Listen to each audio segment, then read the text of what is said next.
Welcome back to the podcast again.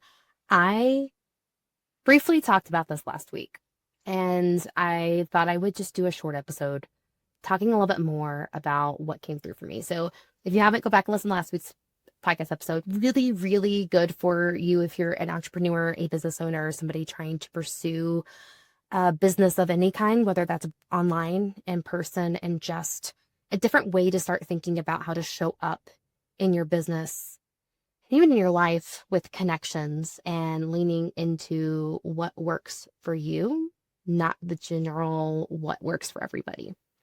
But to kind of go off of that, one thing I mentioned last week is this idea that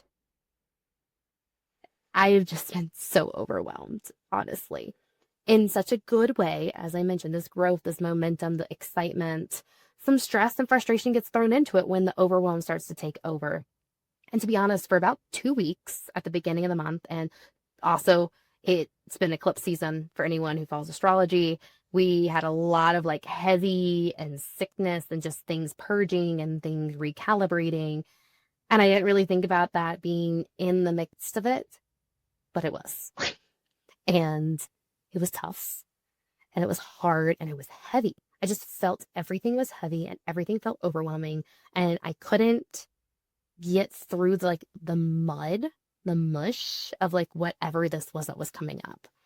And I just kept telling people, I'm just overwhelmed in a good way, but I just feel very overwhelmed. And then I sat down on, oh my goodness, it was Wednesday, September. I mean, literally recording this right now, it was like 6, 7 days ago. And I sat down with my psychic mentor, Crystal, who I've talked about on here before. And we were talking through a little bit of the overwhelm. And I just gotten out of I'm doing quotes. If you're watching on YouTube, you see it. If you're not, you don't see it. Quotes on interview, which one I didn't really like that. But I left just not feeling fully like something clicked.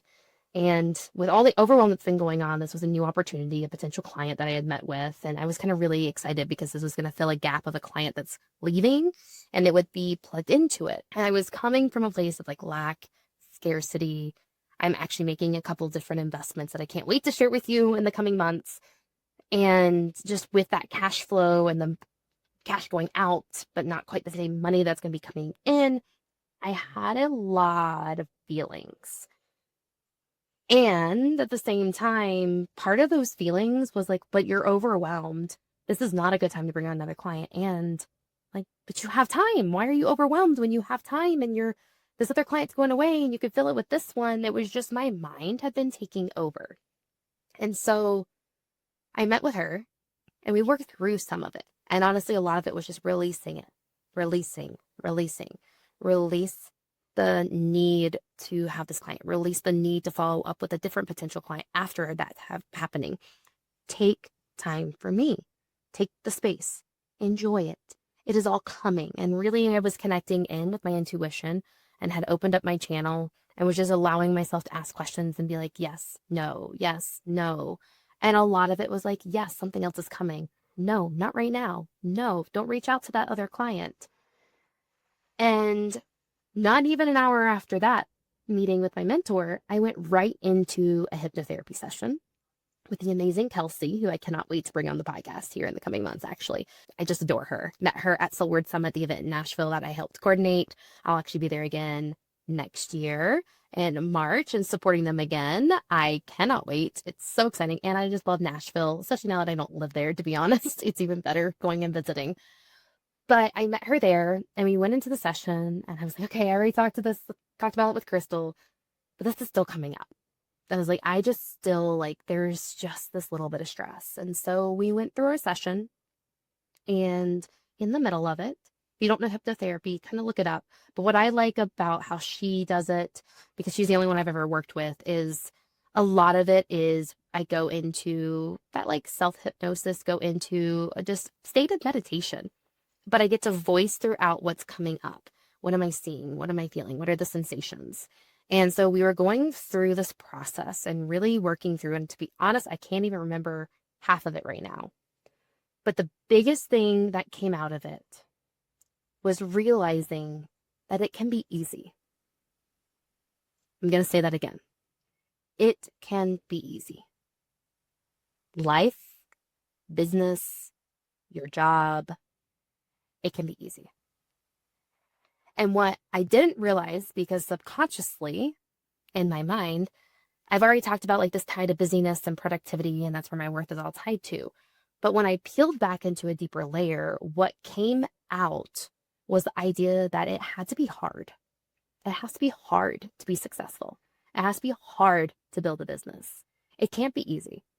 No, nobody says it's easy to do these things. Everything is hard. It has to be hard to get to that success or to get to the level that I want to.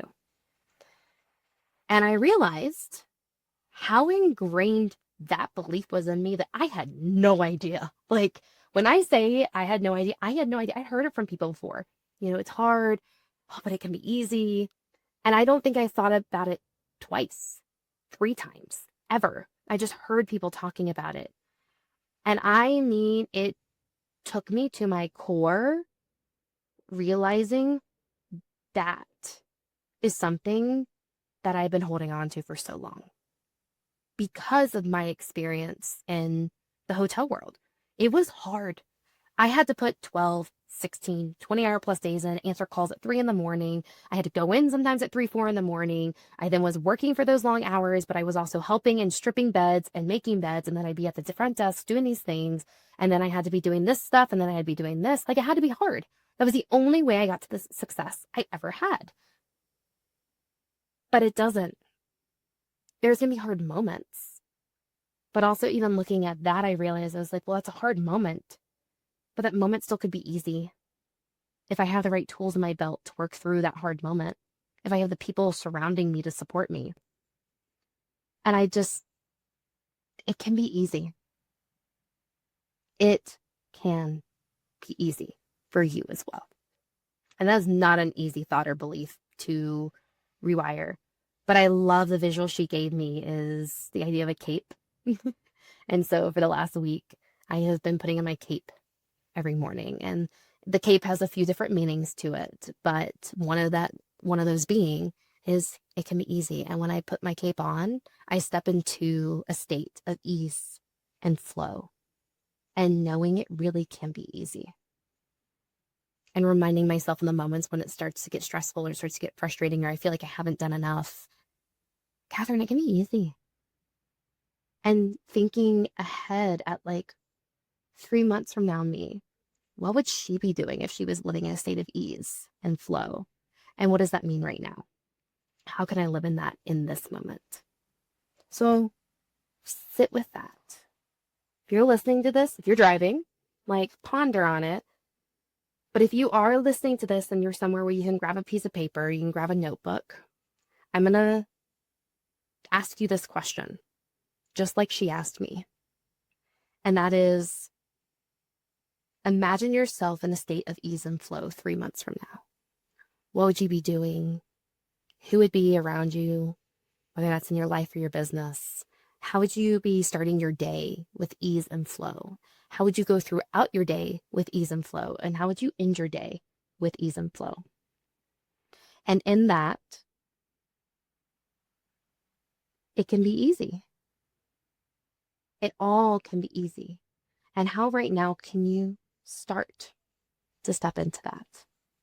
How can you be the version of you 3 months from now in that ease and flow now?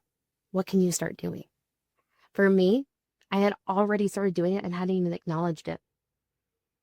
I had started now my mornings. I get up 30 minutes earlier sometimes. Sometimes I don't. For example, this morning I didn't.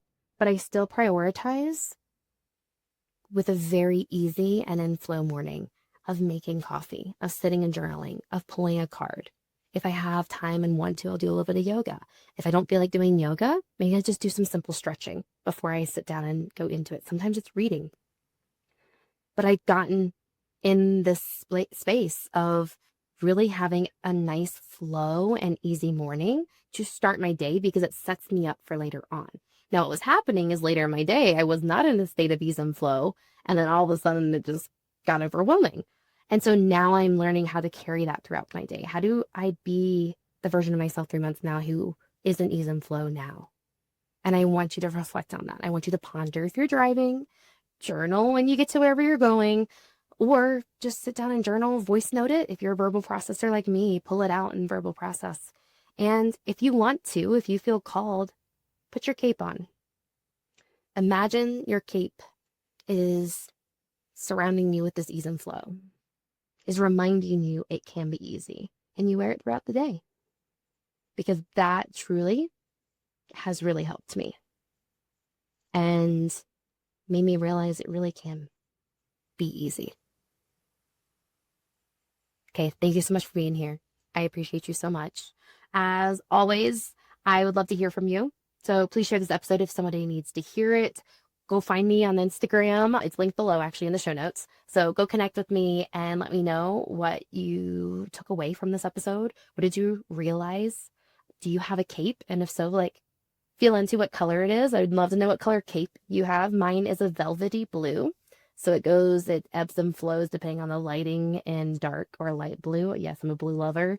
I'm literally wearing it right now and wear it most days. But come reach out to me, come find me, let me know your takeaway, share it with somebody if you feel like they could honestly use this message and need to hear it. And I will see you next time on Success Beyond Strategy, the podcast.